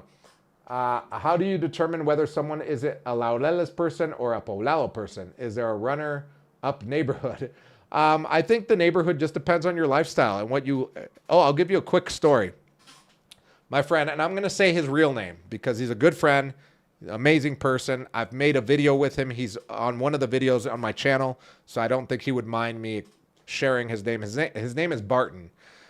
I met Barton. He's an older gentleman, retirement age. Made a very good living in the United States, was living in Florida, discovered Colombia, discovered Medellin, fell in love, came down here, and within the first couple of months that he was down here, he bought a beautiful apartment in a very expensive neighborhood in a very expensive building called Art Living, with probably the best view of Medellin in the city is the Art Living building. Look it up. It's called Art Living. Beautiful apartment. And he decided that he made a mistake. And we sold the apartment for him to another investor. This guy bought it for investment purposes because it's a great yielding building and apartment because it's walking distance to Provenza. It's on La Linde. If you're familiar with Medellin and you know La Linde, it's on La Linde. So he realized he made a mistake because he wasn't a Poblado person. I met him because he's a volunteer. He's our longest standing volunteer at Help Colombia for the English classes that we do on Saturday mornings with the kids in Moravia. That's how I met him. And then I got into his life, and then he was selling his property, so we became business. We did business, obviously. We helped him sell that property. I sold 2 of his properties actually. But he realized he wasn't a Poblado person. He's like, I thought that this penthouse was going to be the answer for me with this incredible view, but I realized that I was just alone in this ivory tower. I know some of my neighbors, but most of the neighbors here don't even live here. Like the Colombians that own the properties, they rent these out because they're high yielding Airbnbs, long-term Airbnbs. So he's like, I don't know anybody in my building. I live on a hill. I don't want to walk around. I live near the tourist area. I've been here for a year now, and I'm not a Poblado. I'm not a tourist area of Poblado because there are other areas in the Poblado. It's a huge neighborhood where you're not there. So he discovered Envigado, and he's like, I love Envigado because I'm in a neighborhood. I know all my neighbors. So he's been renting an apartment in Envigado after he sold 2 of his apartments in El Poblado. So it just depends on your lifestyle. He doesn't want to be in a penthouse alone overlooking the city. He'd rather be on the ground in a neighborhood, a lower income neighborhood, in a nice apartment where he knows all his neighbors. He's got his coffee shop downstairs, which is not a coffee shop. It's just a bakery, a Colombian bakery where they probably sell really bad coffee, but that's his lifestyle. That's what he really likes. There might be other nicer coffee shops in the area, but usually that's what you have in a lower income neighborhood, but it's fun. It's more alive. It's I don't know, it's more Colombia. That's right. That's what a lot of people want to experience. So if you want comfort, you'll be a Poblado person. If you want less noise and like a nice apartment overlooking the city, that's every Colombian's dream, is to make enough money to get out of their poor neighborhood and their chaos into something more structured, more quiet, in a neighborhood like the one that I live in. That's where I live. When I got here, I was broke. I don't want to go live in the neighborhood again. I want to raise my kid in one of these nice apartments and mingle with the people that are higher income level. I want my kid to go to the same school that the mayor goes to. I want to be part of the same country club, etc. Even though I'm not the luxury lifestyle. I'm not, you've seen my videos. I'm not a luxury person, but I want to have that level of comfort. So I am a Poblado person. My business partner, AK, in the Medellin Living Real Estate Company, he thought he was just a Laureles person and that he loved Laureles. And then he discovered San Lucas, the neighborhood of San Lucas in El Poblado. And he's like, man, I'm definitely not a Laureles person. I don't want the noise. I don't want the traffic. I don't want the pollution. And I'd rather be in the hills of El Poblado in San Lucas, in my apartment overlooking the city with an amazing view, living with my wife, having my own studio there, peace and quiet where I can do my business, work, walk around the neighborhood, etc. if I want to. So it just depends on you and your lifestyle, but that's why I tell people, once you find it, double down on it. He found it, doubled down, bought an apartment in that area, remodeled it, and now he's living the dream there. And so when you do come down here, it might take you a year to figure out what type of neighborhood or what neighborhood you really want to be in. And that's perfectly fine. That's okay. And I encourage that.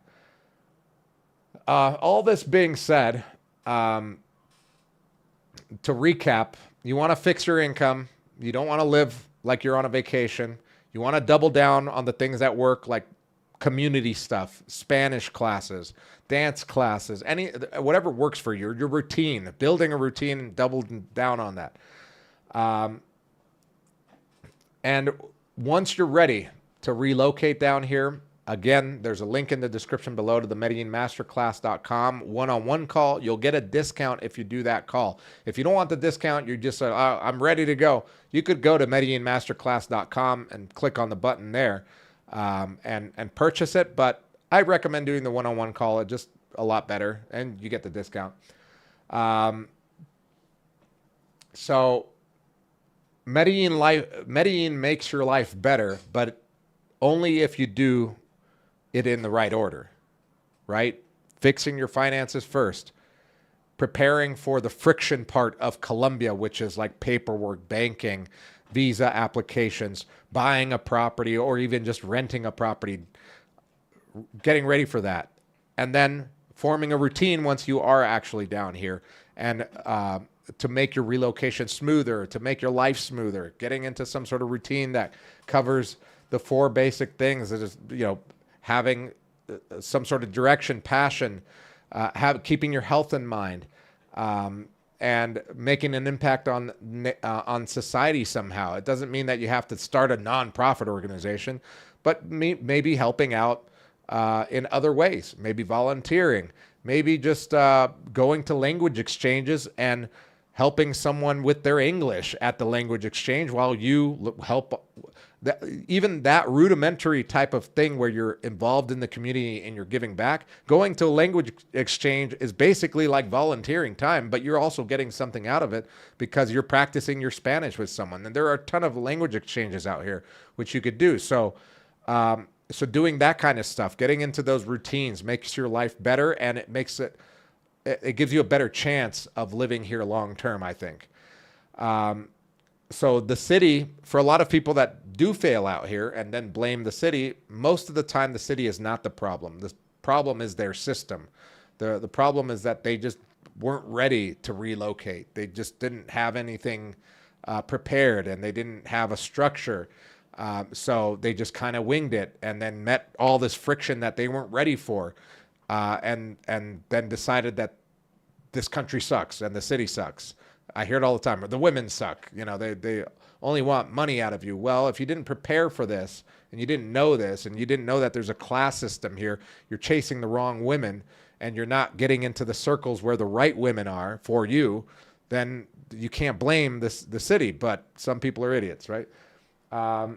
Experience says, hey, man, any thoughts on expanding your business to other areas of Antioquia, like La Ceja, El Retiro, etc., seeing that you only focus on Medellin? Remember, for me, my philosophy in business is that the riches are in the niches. We only focus on El Poblado, selling properties in El Poblado and Laureles. We have sold a couple in Envigado, but our main focus are those 2 areas because they're the most desirable for our target audience. I don't want to go to El Retiro, although it's beautiful. I love it. Llano Grande, beautiful. I love it. But I'm not going to go sell property there. For one, the drive alone is about 45 minutes. In Colombia, that's a lot of driving time. I know that in the United States, 45 minutes is like nothing. But in Colombia, that's a lot of driving time. Most of our real estate agents don't have a car, so it would mean like using Ubers, etc. So not doing that.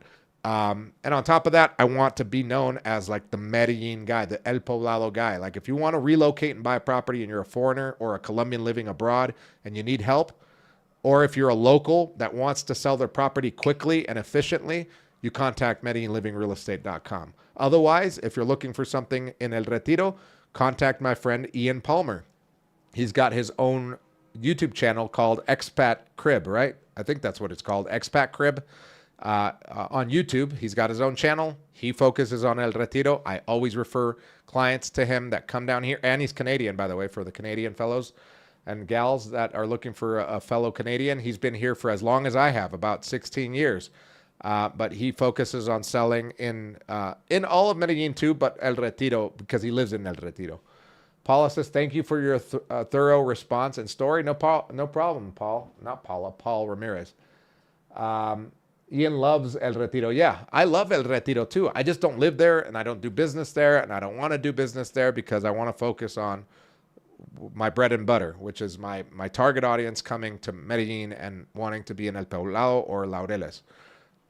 Canadian from Canada. Yeah, so that's all of the content for today. I hope that it was useful. If you're watching and you haven't hit the thumbs up, make sure to hit the thumbs up. If you aren't subscribed to the channel, make sure to subscribe. I go live every Friday. This year, that is my challenge. Every year I do challenges. This year's challenge for the channel is to upload every other day and also to do a live show like this every Friday at 6 p.m. Colombian time. And hopefully I will see you guys in Medellin. Hit the like button, people. Hit the like button. If you're watching the recorded version, because these are recorded too, you can also hit the like button. You can also hit the little chat icon to see all the live chat as it's going. And if you want to leave comments, you can leave it in the comments section. God bless y'all, and I will see you guys next Friday or probably tomorrow, because I'll be making another video tomorrow to put up on the channel. But I'll see you live next Friday. Stay safe, and USA, USA. USA plays Canada on Sunday. All right, time to go watch the Laker game with the baby. I'll see y'all later.